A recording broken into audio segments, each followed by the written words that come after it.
Week-end, c'était bien sûr la 6e étape du Global Champions Tour qui s'est arrêtée sur la Côte d'Azur à Cannes avec une première victoire sur ce circuit pour l'Espagnol Sergio Álvarez Moya avec son tout bon fils de Baloubet. Ryan, je vous propose de revoir ou de découvrir son barrage et puis à l'issue de ce barrage, vous écouterez la réaction du vainqueur.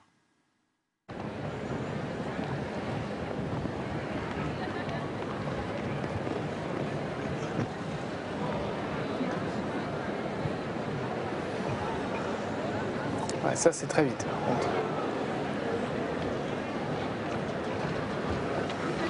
Toujours très vite. Et là, il pourrait bien être en avance. Il est en avance. Ouais. Il est en avance sur Daniel Deusser. C'est la vélocité du cheval qui fait la différence. Voilà, là, il continue à être en avance. Il a largement le temps. S'il reste sans faute, il passe devant Daniel Deusser. C'est fait pour l'Espagnol. 35-76. Je suis très heureux, surtout pour mon cheval. Il donne toujours le meilleur de lui-même. J'ai parfois un peu de mal à tourner, mais il saute toujours très bien. Et aujourd'hui, il mérite vraiment cette victoire. C'est un sport difficile parce qu'il a eu très très bons chevaux. Action Breaker, il a été sur un podium comme vous avec La Chapelle. Ensuite, Carlo, avec lequel il a beaucoup moins gagné qu'on l'imaginait.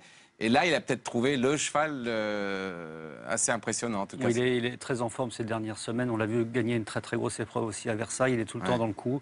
C'est un cavalier extrêmement rapide. Le cheval est très très rapide aussi. Et je dois dire qu'avant-hier, il était, je pense, imprenable. Un cheval un tout petit peu atypique, comme ça, la tête un peu haute. Oui, il se tient très haut, mais avec une façon de sauter un petit peu cassée. Mais c'est un cheval très très respectueux.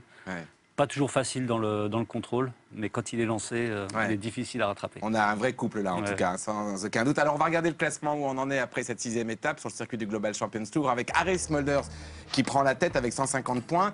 Il passe devant donc l'Italien qui a fait une contre-perf à Cannes, Lorenzo De Luca. Michael van der Vleuten est 3e. Le premier français est loin, c'est Simon Delettre, il est 11e. Et Bosti n'est que 25e. Voilà, c'est terminé pour ce tableau. On va passer maintenant au top et flop d'Aymeric Georges. Aymeric, quel est votre top? Mon top, on l'a vu ce week-end et on l'a commenté ensemble, Kamel, c'est la performance de Ryan Deyet qui revient à son meilleur niveau et c'est vraiment très important pour Simon déjà, Simon Delestre, et puis pour la France aussi parce que c'est quand même un cheval qui a quand même beaucoup donné pour son pays. Alors on va regarder le parcours et puis on va en parler avec vous. On va regarder donc le barrage du cavalier qui termine 2e. C'est la meilleure performance française. Ouais, superbe. Écarté un peu quand même. Voilà. Ouais, il rentre très, génial. Ouais, il rentre très très vite.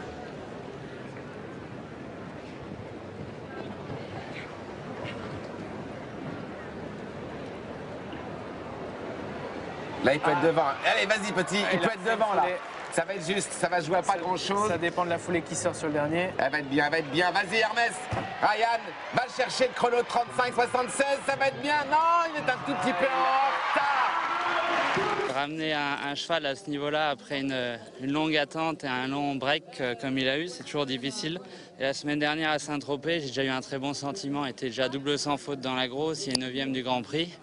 Et ici, il a fait 3 parcours fantastiques. Voilà, il est de retour cette fois.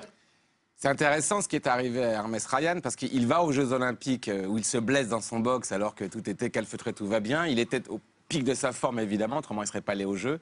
Et après cette blessure, pas grave, mais qui l'a empêché d'aller à nouveau faire du sport, il faut des mois malgré tout pour revenir au très haut niveau. Oui, c'est quelque chose, quand on a par exemple 2 mois ou 3 mois d'arrêt, je pense qu'il faut autant pour retrouver le cheval en forme à 100%. Qu'est-ce qui manque? Qu'est-ce qui disparaît aussi vite? Alors, bien sûr les muscles, la condition et puis le mental. Des chevaux blessés comme ça, ce sont des chevaux qui restent complètement au box, qui marchent en main au pas, alors que ce sont des chevaux qui ont l'habitude de travailler 1h30, voire 2 heures, 2h30 par jour. Donc ils se mettent dans un état complètement dans un état second un petit peu pour rester calme au box. Et donc, comme tout sportif, si on le met dans sa chambre et qu'on le met au lit toute la journée, évidemment, il faut que le corps retrouve toutes ses sensations et ça peut mettre des fois beaucoup plus de temps que l'on pense chez un cheval. Et puis dans la rééducation, il y a finalement, après, il y a un processus qui est assez long, effectivement, de remise en route aux 3 allures, puis à l'obstacle. Mais il n'y a que la compétition qui peut vraiment redonner justement ce qu'évoquait Patrice, c'est-à-dire le souffle, le mental, la musculature, l'impulsion, etc. Donc il faut nécessairement du temps pour que ça revienne à 100%. Les sportifs humains le disent souvent d'ailleurs. Ils disent parfois je manque de compétition, j'ai pas assez fait. Malgré un entraînement, c'est quand même sur la piste que. Ouais, non, la compétition ne remplace pas Ouais. l'entraînement. On peut s'entraîner ce qu'on veut à la maison, sauter dans tous les sens. Il y a vraiment c'est la compétition qui fait avancer les choses. Parce que vous ne demandez pas la même chose sur une piste. Oui, Vous-même, ça vous n'a n'êtes rien pas à tout à voir. fait dans la Voilà, même ça n'a condition. rien à voir. On n'a pas la même cadence, on n'a pas les mêmes réflexes, les mêmes façons. Ça n'a absolument rien à voir. L'entraînement et la piste, ce sont des choses complètement différentes. D'ailleurs, on voit beaucoup de chevaux sauter fantastiques à la maison, même des cavaliers monter très très bien à la maison. Et le même cheval, la même personne rentre en piste, c'est plus du tout la même chose. Donc c'est même vrai parfois du paddock à la piste. Complètement. Ouais, c'est ça qui est impressionnant. Ouais. Alors ça, c'était pour le top d'Emeric. Quel est votre flop? Alors le flop, bon, c'est un flop amical, hein, parce que genre, j'y vais mais j'y vais pas. Ça arrive à tout le monde, mais c'est l'erreur de parcours de Denis Lee. Je pense qu'on a été surpris, nous, même en commentant à ce niveau-là, Grand Prix de Cannes. Bon, il n'a qu'un parcours à reconnaître dans sa soirée. Et c'est le plus important du week-end. C'est le plus important du week-end. Et c'est vrai que c'était assez rare et assez cocasse, du coup. Bon, on regarde? On peut regarder. Les images.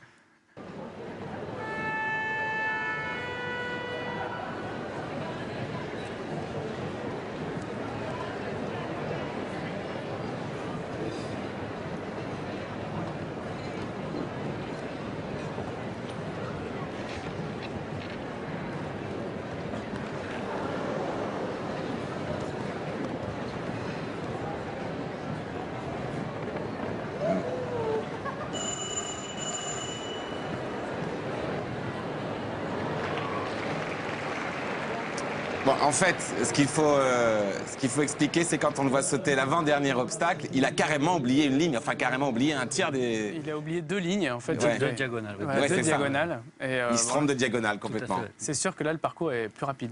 Ah oui, effectivement. Ça devait être moins drôle quand il a effectivement téléphoné à son propriétaire pour lui expliquer comment s'était passé son résultat.